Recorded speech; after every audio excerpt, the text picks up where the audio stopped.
Hi, everybody. Welcome back to that Eurovision site. I am off cam, but I'm just going to say hi briefly with David over here. I am joined by the lovely Tess, Markel, and Martin Rolinski. Hopefully, you pronounced your surname right. That was actually a perfect pronunciation.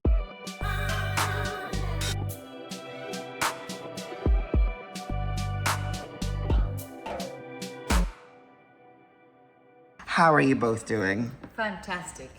It's great to be here and just having fun, enjoying the vibe, and looking forward to our performance. I just wanted to ask, because obviously, for fans, they both know you from Mello. I think some of them are wondering, why are two former Mello participants doing Eurovision, but not the main stage, which is like on the outskirts, like on the Eurovision Village? Yeah. How did this happen?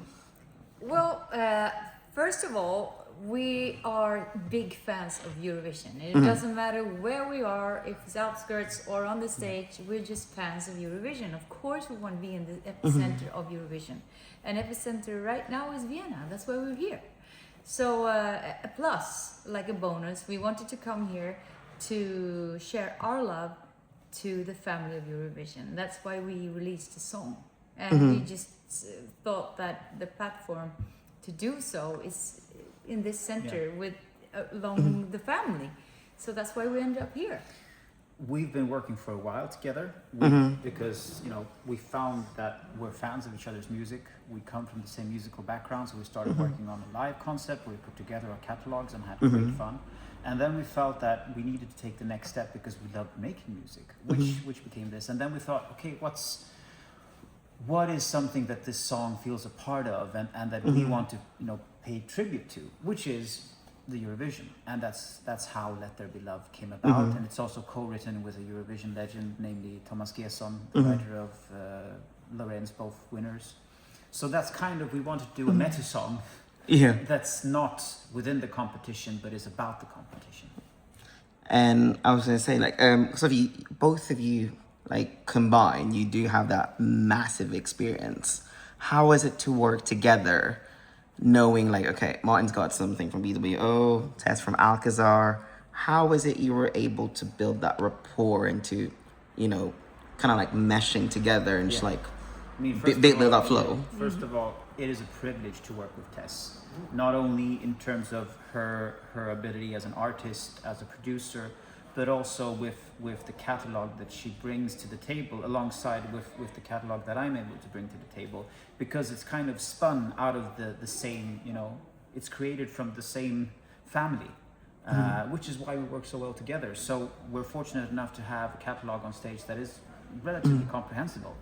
And it's so fun to sing the Alcazar songs because we sing them together, and Tess gets to sing on the BWO songs. So together it's really like a Swedish pop powerhouse. Yeah.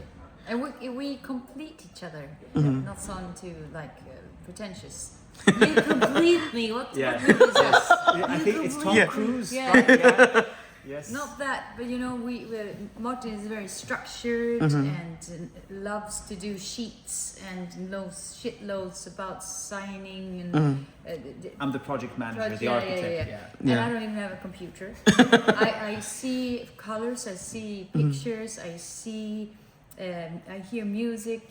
My brain is just all over the place. So he's just cutting the straight lines, and I go, what if we do that? What if we do that? Which is why we work so well together. Yes. So it's really nice to work together. Yeah. I wanted to ask, so you said, you guys get to perform each other's songs from your respective bands. Is it a difficult argument? It's like, I want to sing this song, or who gets an in of who gets to jungle in most songs? You might think so, but it actually isn't. It's quite simple because we have sort of the same taste and the same vibe to it. Usually, to be honest, it's like me pushing for more Alcazar songs and Tess pushing for more BWO songs because it's so fun for me to sing songs like Not a Sinner Nor a Saint or Stay the Night or Crying at the Discotheque, and for her to sing Lay Your Love on Me or Chariots of Fire or Sunshine and Rain. So it's more like us, battling over me wanting to pick her songs and she wanting to pick my songs. And that's what we started doing, and it was great fun. And then we came to the next phase of the collaboration, which is let's start doing something new. Which is where we are heading now with the beginning of this song that we released just now, That We Love. but there is more to come. Both looking forward towards new songs, but also looking back and paying tribute to what we've been a part of, both in our own bands, but also other bands within our family, as we call it. So just to confirm, you don't have to say this right now, but is it more of like, is this the way to go forward, or is it more like people say, it's a one-off thing, but like, by the looks of the way you've both talked to me about BWO versus Alcazar, or whatever you want to call it, is it more of a long-term thing, or is it more seeing how it goes? It is definitely a long-term thing.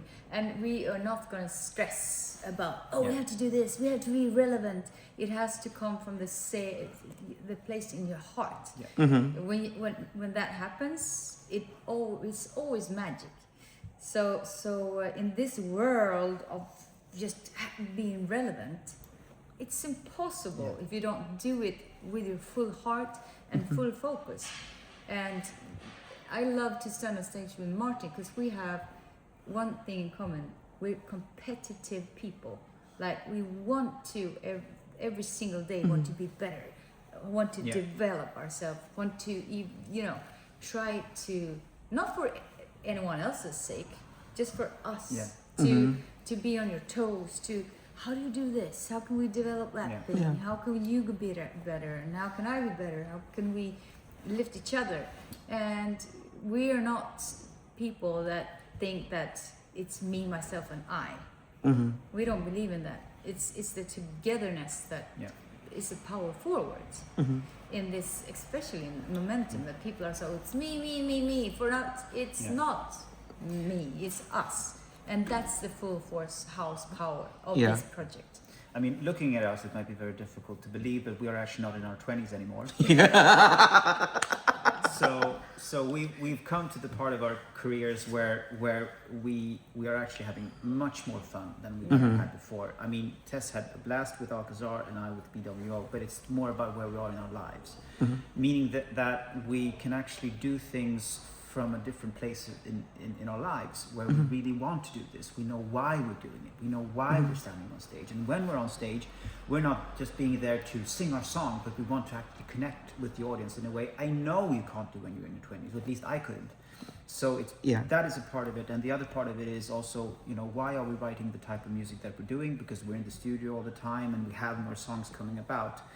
And it just feels like the world needs mommy and daddy pop to look back and create some unapologetical, wonderful Scandi pop music that just that makes you want to dance. And it's all about the pure joy. And one of the important groups we're trying to reach is the adorable and wonderful Eurovision family. Martin, that's going to be a quote now, isn't it? Of course. Mommy and Daddy Pop are back, and we're teaching the kids how it's done. Okay, on to my final couple of questions. You know how you said you're very competitive? Yeah. If given the opportunity, and I might know the answer to this, if given the opportunity, would you do Melo? Absolutely. Yes. With the right song and the right tools, and if everything is aligned, it's absolute yes, and it would be an honor. But it has to be right. Yeah. We're not doing it because we need to do it. We will do it because of the passion for that competition, and we will make sure that we will do the best we can, because that's why Mello and Eurovision is, you never know.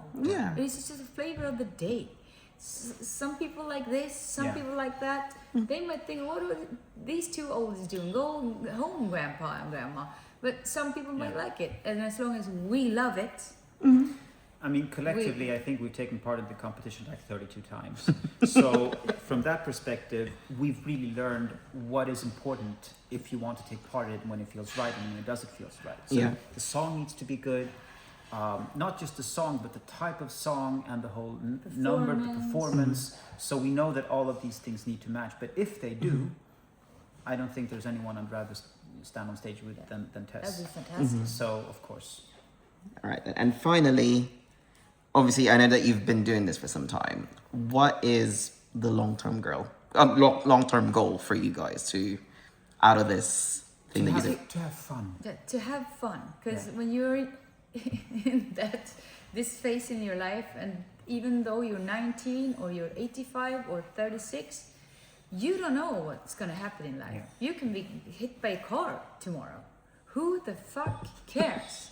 You need to live now, and you need to live fully and have fun on the way. It's not Yeah. this goal, it's the journey there.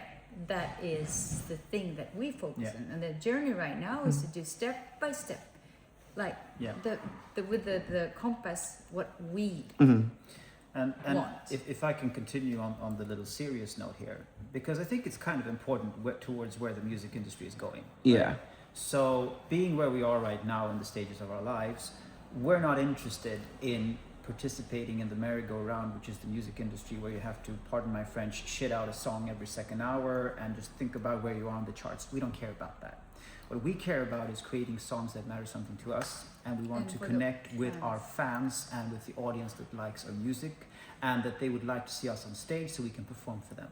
So the answer is, we love to perform our new songs and our rejuvenated songs towards the people that love to hear them. That's the long-term goal. All right, then. Well, that's a perfect wrap up for me. Thank you very much for taking the time to talk to me. Thank you so Really much. appreciate it. But before I go, is there anything you want to say to your fans? Because I know that, combined, you do have a fair bit. Yeah. If you combine all the fandoms Yes. together. We would like to thank you, because it's because of you we get the chance to do this. We're in Vienna, the epicenter of Eurovision, and to share this experience with you is an honor. And that's why we have this song. It's for you.